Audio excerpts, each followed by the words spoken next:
Hello, hello, hello. Hello, women who lead with heart.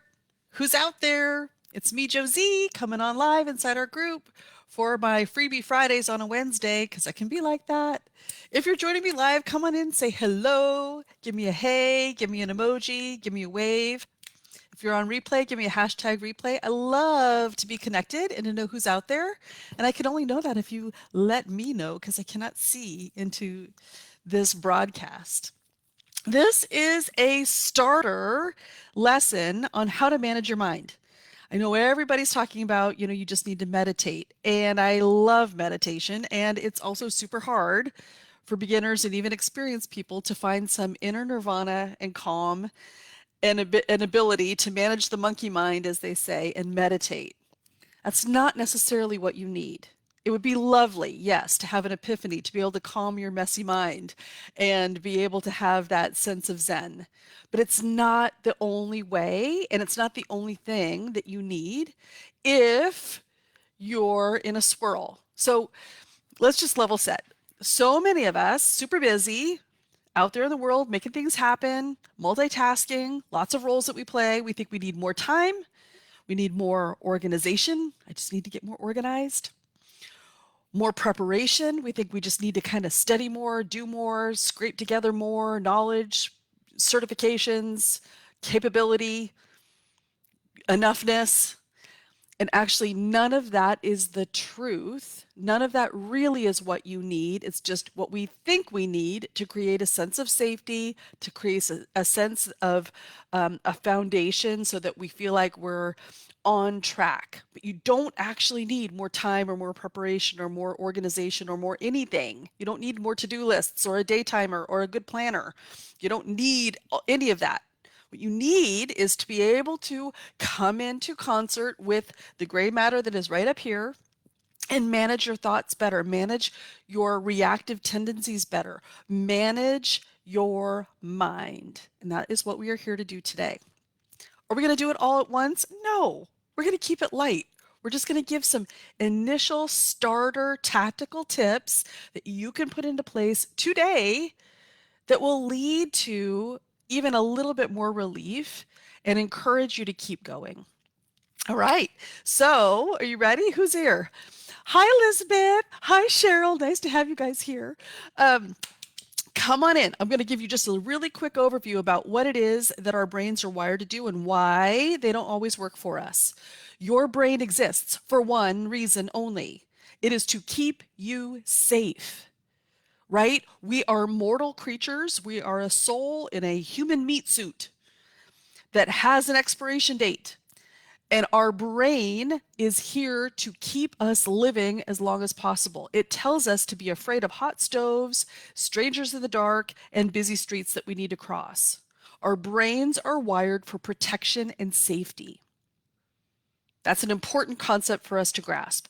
That means that all day, every day, your brain is throwing up obstacles and things to worry about and things that we feel like we need to hustle to prove and to hurry and scurry and gather up and keep doing and move and groove.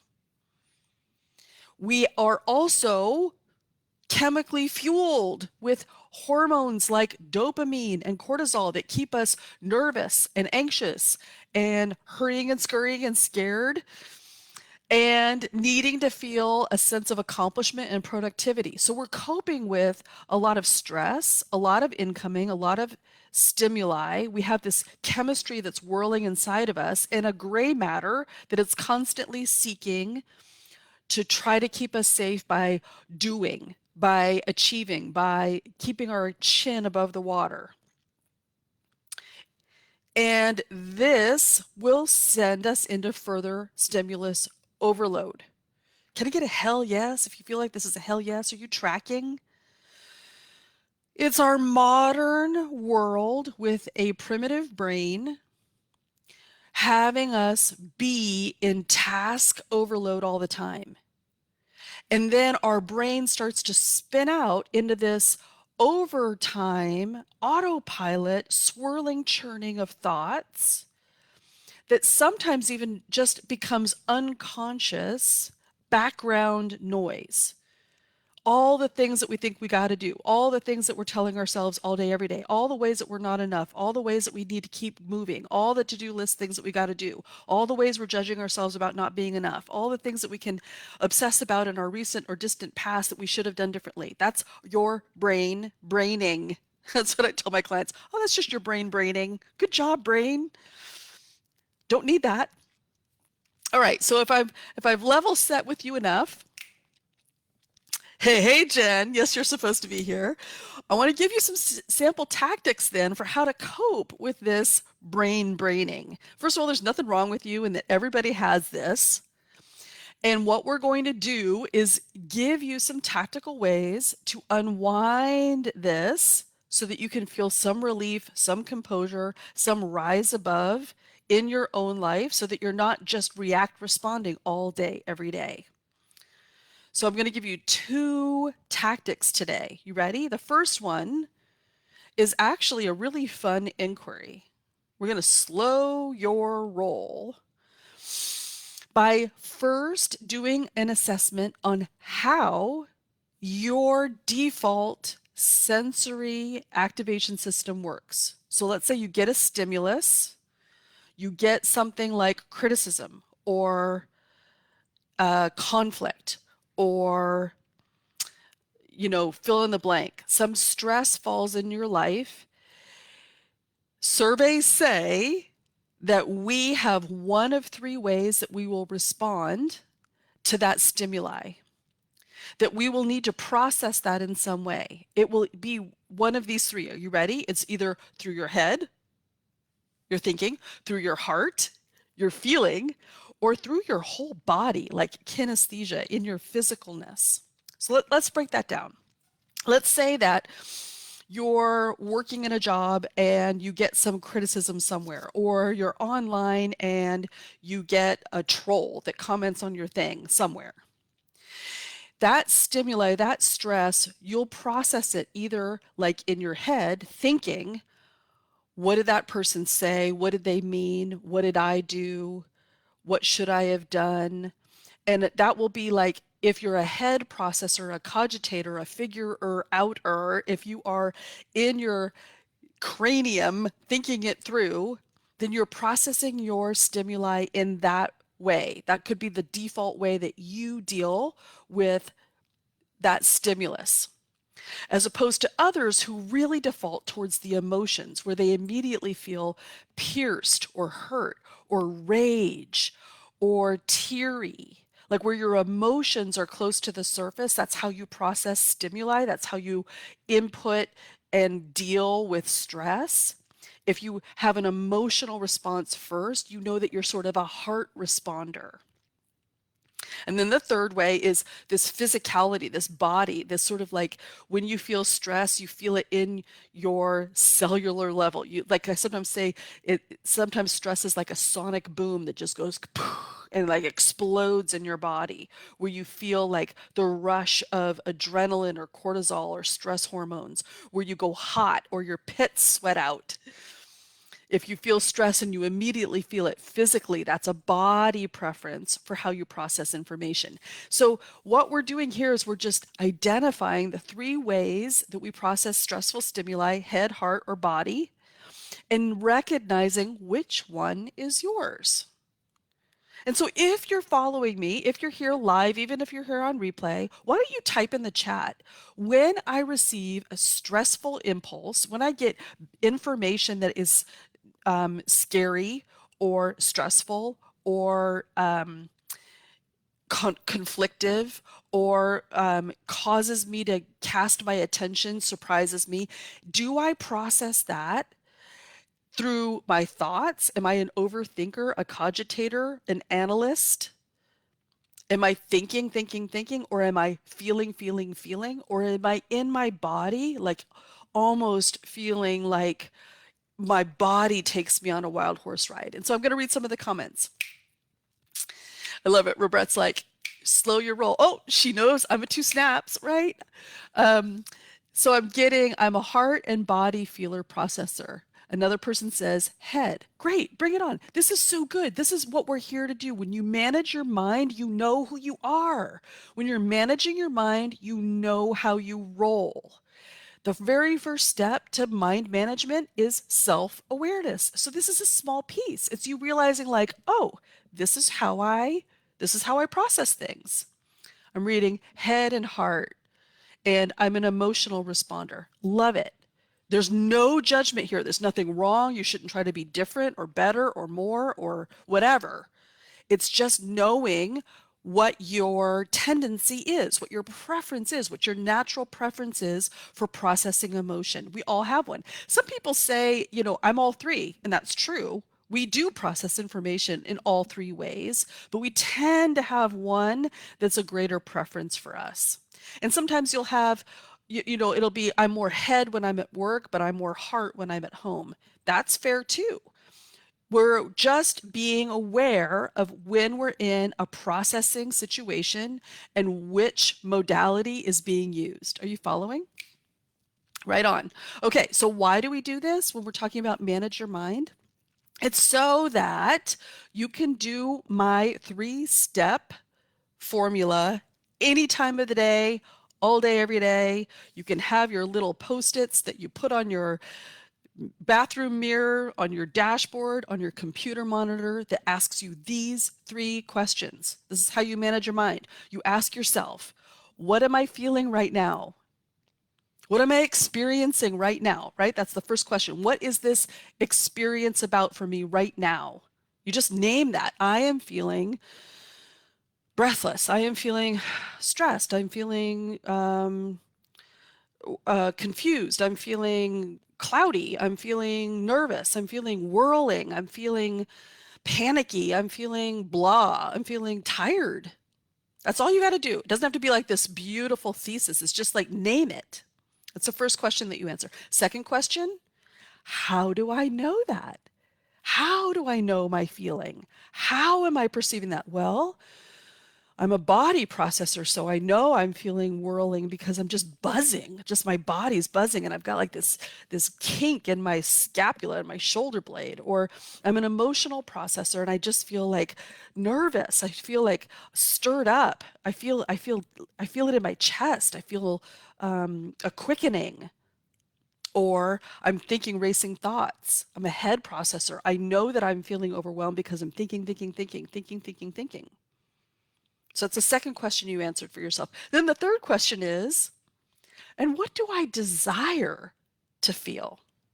Well, I'd sure like to feel calm. I sure like to feel more composed. I sure like to feel rested. I sure like to feel hydrated. I would like to feel like, what is it that your body or your mind or your heart craves in this moment? Now that you know what it is that you're feeling, how you're perceiving it, so you're really understanding more about it, the third part is you can actually now minister to yourself. Okay, what is it that I need? What is it that I long to feel? This is just an inquiry. It doesn't mean that you need to absolutely do anything. I mean, if it does have you lay down or drink some water or calm your thoughts, all the better. But literally, it's this whole exercise is more like you trying to feel your own pulse. It's like you trying to find you in this experience and know more about you. This is mind management, self-awareness. Step 1. Now, I promised you 2 tactical ways. I haven't done them yet. That was just the first one. Head, heart, and body and doing the inquiry is just all part of lesson 1. Lesson 2 is this lovely thing. Now, when I'm on a Facebook Live, I can't actually share my screen and show you an image, but I pulled something up on my phone. I'm going to show you something really quick, okay? It is this beautiful multicolored circle. This, lovely ladies, is a feelings wheel. This is lesson 2 in how to manage your mind. This multicolored wheel, you can go on the interwebs and you can do a search, write in emotion wheel, feelings wheel, and you can come up with something like this that shows you the core emotions. You can see this one has 6, embarrassed, afraid, sad, dislike, alone, angry. There's millions of different types of feelings wheels out there. There's not one authority. But I like this one because it had lots of choices. And then you can see even with afraid, it breaks into the subheadings of apprehensive, stressed, worried, inadequate, confused, threatened, helpless, right? Those are all elements of fear. And then even further out to the external part of the circle, you can see feeling timid, nervous, overwhelmed, desperate, anxious, alarmed, inferior, insecure, perturbed, bewildered. What is it? Isolated, exposed, powerless, and out of control. These are just adjectives, right? These are just naming feelings. And all of that was just in 1/6 of the whole wheel in the afraid quadrant. Are you seeing that? And it goes around. There's a whole bunch around embarrassed and angry and alone and dislike and sad. And this is actually, this whole wheel is just uncomfortable emotions. And there are whole wheels of desired emotions. So I wanted to introduce this concept of a feelings wheel because this is so helpful as a diagnostic tool. Very easy to use. It's for beginners and for advanced learners to manage your mind. All you do with the feelings wheel is you just print it out, laminate it, magnetize it to your fridge, and review it every day, many times a day. How am I feeling right now? What's the name that I would give my feeling? Now, some of my real analytical smarty pants gals, if that's you, they ask me things like, well, then what? Like, what am I supposed to do? Like, if I'm blue, am I supposed to move to green? Or if I'm orange, do I move to red? Like, there is this sense that there's like some sort of map involved here, or some sort of like to do or task or thing. But literally, all you do is figure out, like a dartboard, you just name it. You just go find where it is that you feel and know that that's your feeling. That's all. That's it. That's all you got to do. Sometimes, a lot of times, there's more than one. You might be feeling, if you're feeling really highly charged emotion, you might have emotions all over the wheel. You might be mad and sad at the same time, or you might feel embarrassed and alone at the same time. And there might be several emotions that resonate for you. There's no wrong way to become aware of your emotional state. It's not like you can only choose one thing at a time, or that they have to be in one area. You can choose a lot of things and let that just be true. And the reason why you do that is because knowing what you're experiencing makes it so much more possible for you to then cope with it, move with it, metabolize it, and choose. Ultimately, what we're doing is we're gaining the awareness, we're gaining the competency, we're gaining the emotional feelings fluency, so that we know what we're experiencing, so that we can then choose how we want to be experiencing. So it's just an awareness tool. It's just like a thermometer telling you your temperature. That's what a feelings wheel is. It's a feelingsometer. It's for you to be able to understand, what is my experience? What am I feeling right now? Now, some people who are super cerebral might feel like that feels like not enough, like it's sort of woo, or it doesn't have any pinnings in any action because we're so addicted to doing something or wanting to have a to-do. But literally, the whole lesson is just to notice. Here's if you feel like you need to know, what do I do with it? Here's what I'll give you. I'll give you a little something. Notice how you behave when you're feeling those feelings. Notice what you're tempted to do when you're in the spell of those feelings, when you're experiencing those uncomfortable emotions. What is it that you do, or how do you behave, or how do you be when that feeling is your present experience? That'll give you a little to do if that soothes your doing, action oriented soul. And then realize you can choose. You don't have to choose to be that way. You don't have to choose to react out of that emotion. You actually have more available to you if you pause, if you feel that emotion completely, if you let it run through your body, even if it's uncomfortable, if you allow for it to be what's true. If you journal on it a little bit, if you understand why you're feeling that way, if you love on yourself a little bit for feeling that way, if you're curious about why you feel that way, without judging it, without trying to make it go away, what you'll realize is, and that this is a pretty mind blowing concept, studies say you can only actually actively feel an emotion for 17 seconds before it shifts.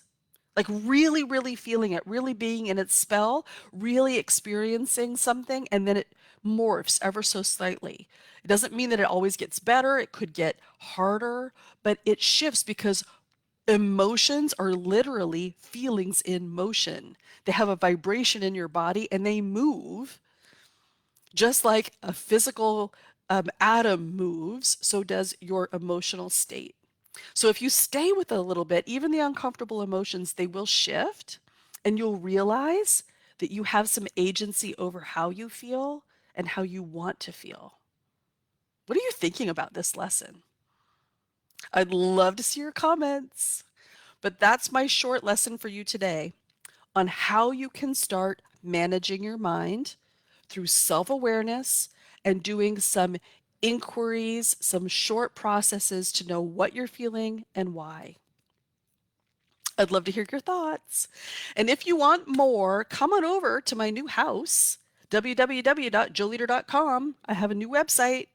There you will find tons of 10-minute trainings in my free YouTube channel. You'll find a fun freebie giveaway on how to blow up imposter syndrome and more. I'd love to see you. That's what I got for you today, gals. Bye for now.